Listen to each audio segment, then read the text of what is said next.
Next up, we're going to create some flight modes. So flight modes control things like your pitch curve and your throttle curve. So your idler 1, 2, and 3, for instance.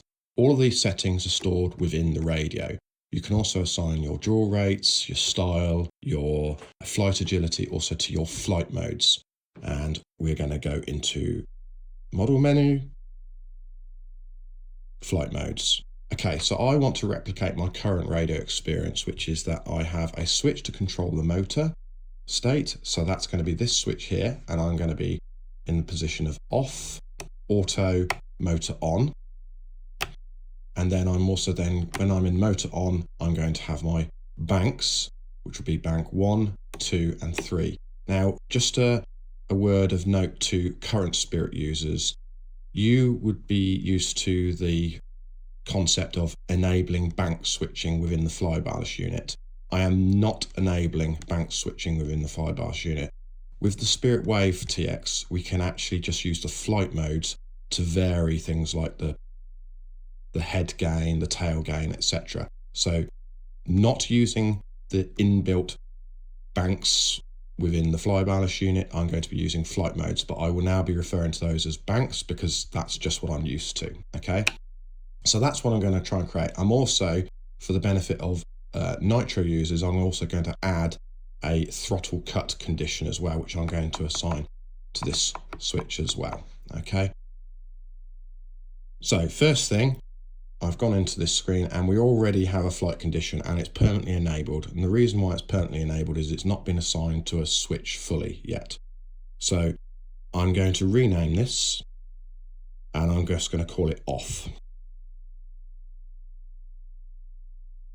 Okay, then I'm going to set it and I'm going to tell it that I want it to be on this switch all the way back. And you can see that I've already got the right switch because this is moving. So I'm just going to select that position. Okay, that's active now. Next, I want to add the throttle cut condition. So let's add, say yes, and you'll see the new condition is at the bottom. Let's rename that. I'll call it cut. If you didn't have a nitro, you don't need to add that flight condition. I'm now going to set that and I'm going to change the switch. And we can see that it's actually opposite. So I need to untoggle and toggle. Okay, so that will be active. Now note the priority. So with priority, the lowest number is the most important thing. If I select this to 1, there we go. What that says is, if I enable this switch, this is more important than this switch. So this switch overrides this switch. And you can see now I go from cut to off. Okay, next I'm going to add an auto rotation mode. So I'm just going to highlight my off position and I'm going to add, and what that does is it's going to copy the parameters that I've already set off the previous off condition. So yes, rename, auto. Okay, now we'll set the position, and obviously we're now going to be in the middle position, so untoggle that, and we can already see it's working. Let's go back. Next, I want to add the banks.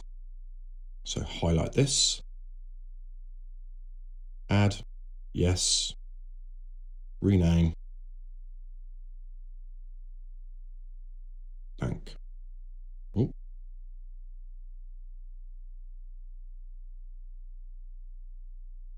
One. Okay, set this one. Now we need to change this to this switch here. So highlight the switch, rotate it, and I want it in the up position. So take that off. There we go. Now I want to create bank 2.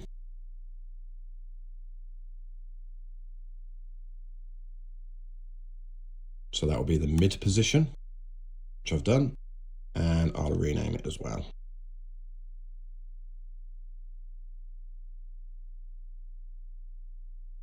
Done. And then now we want bank 3.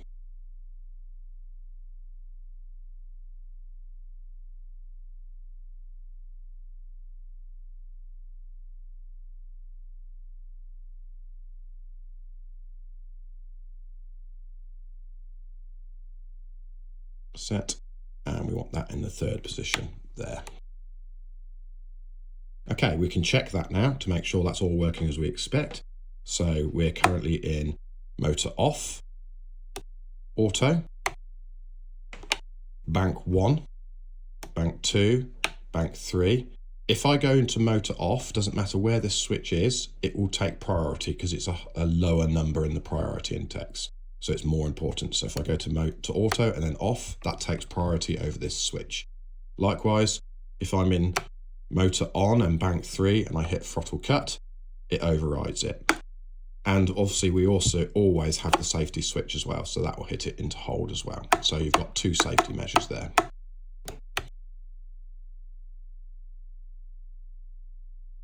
Okay, whilst I'm still in this screen, I'll talk about the shared parameters. So if I highlight a bank and I scroll right, you can see what's called shared parameters. What this means is, if this is enabled, the trims are shared across all of the flight modes. Now, we don't actually use trims, so that's irrelevant, but let's say exponential. If I wanted to have different exponential levels in different flight modes, I would actually untoggle that, and then I could set different expo values for each flight mode. However, for simplicity, I leave that enabled. Likewise for dual rate. Pitch curve, however, I have different pitch curves. In fact, for auto, I have a slightly less pitch, for instance, compared to my idler 1. So I would leave that disabled. However, some users might actually always just have, for instance, a linear line for every single flight mode. That's fine. You would just toggle that on for simplicity.